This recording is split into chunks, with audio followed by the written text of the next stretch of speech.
You deleted the app. You were serious about it. You held the icon down, hit delete, and felt pretty good about yourself. 3 days later, you unlock your phone, and your thumb goes to the top right corner of the screen.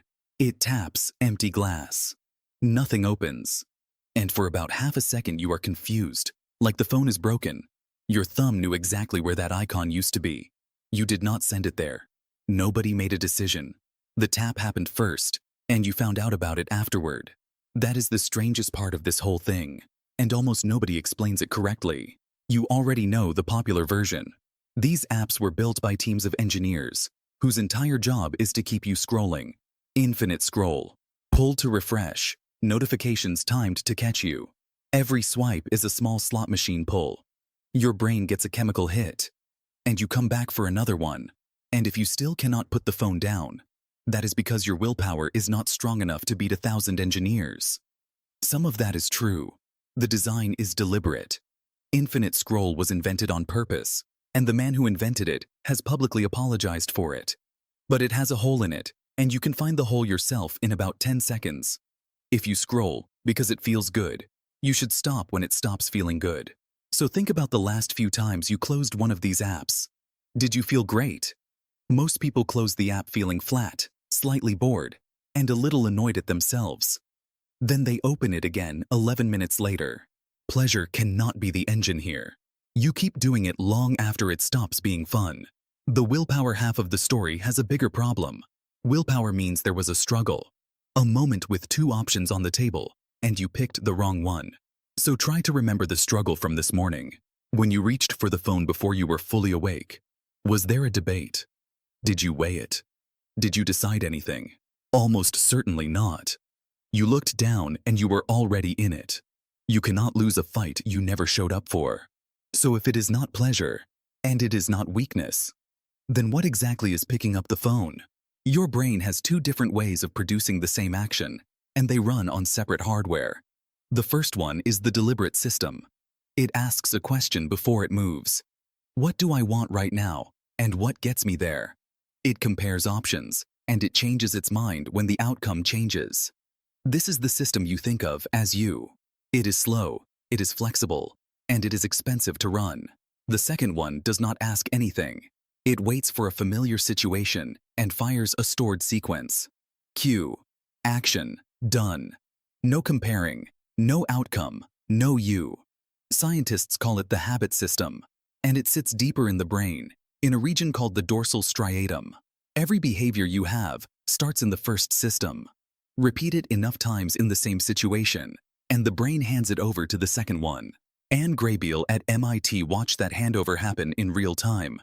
She recorded brain activity in animals learning a maze. Early on, while the animal was still working it out, neurons fired the whole way through the run. But once the route was learned, something strange happened. The firing collapsed down to two bursts, one at the start, one at the finish. The middle went silent. The brain had packed the entire sequence into a single unit. Graybiel calls it chunking. Once a sequence is chunked, you do not run it step by step anymore. You trigger it, and it plays. Reaching for your phone is a chunk. Unlock, swipe, open, scroll. That is not 4 decisions. It is one, and you only get consulted at the very beginning, if at all. Now for the part that explains why this feels impossible to stop. In the early 80s, researchers ran an experiment that sounds boring and is not. Rats learned to press a lever for sugar water. Then, the researchers ruined the sugar water. They made it taste bad, or they let the animals drink so much that they had no interest left. Either way, the reward was now something the rat did not want. The rats that had only practiced a little stopped pressing. That makes sense.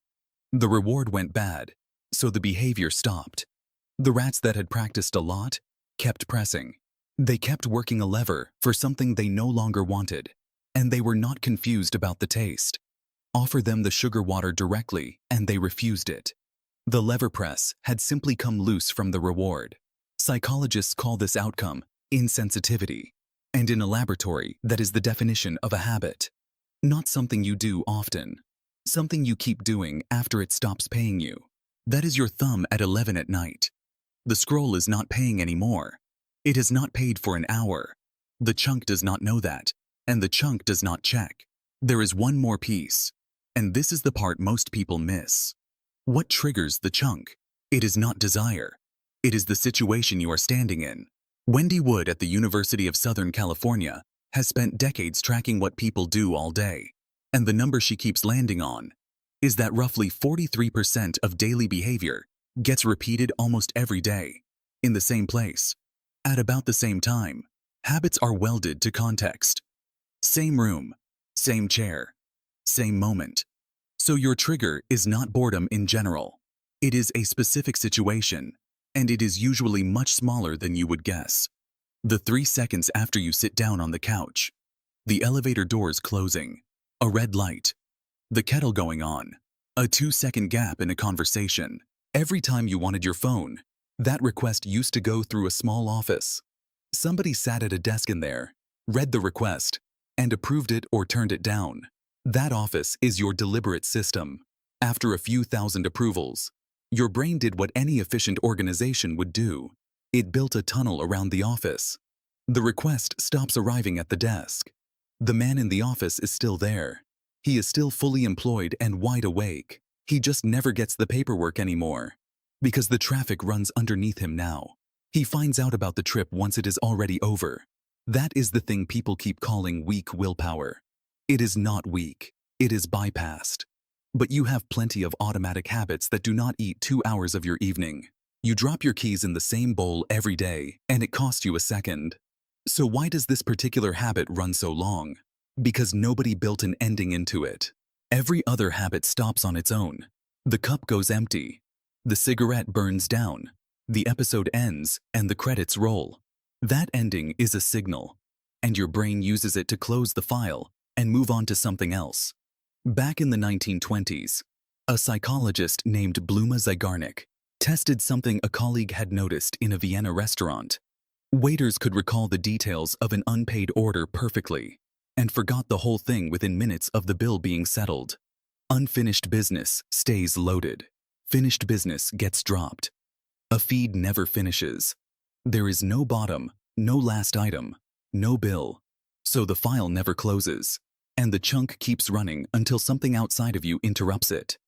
Somebody walks in, or the battery dies.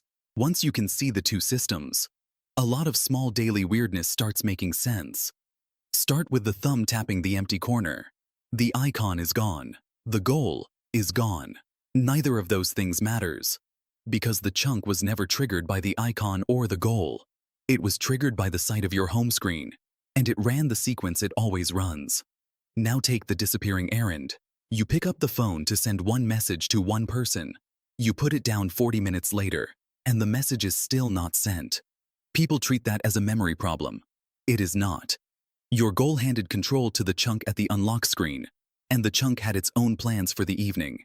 The same thing happens in cars. You drive somewhere new on a Saturday, get lost in a thought, and end up at your old workplace. No engineer designed your commute to be addictive. Same mechanism, no app involved, which should tell you the app design is not the whole story. You may have already run the best test on yourself without meaning to. Go somewhere with no signal, a hiking trail, a plane, a basement parking lot. Count how many times you take the phone out anyway.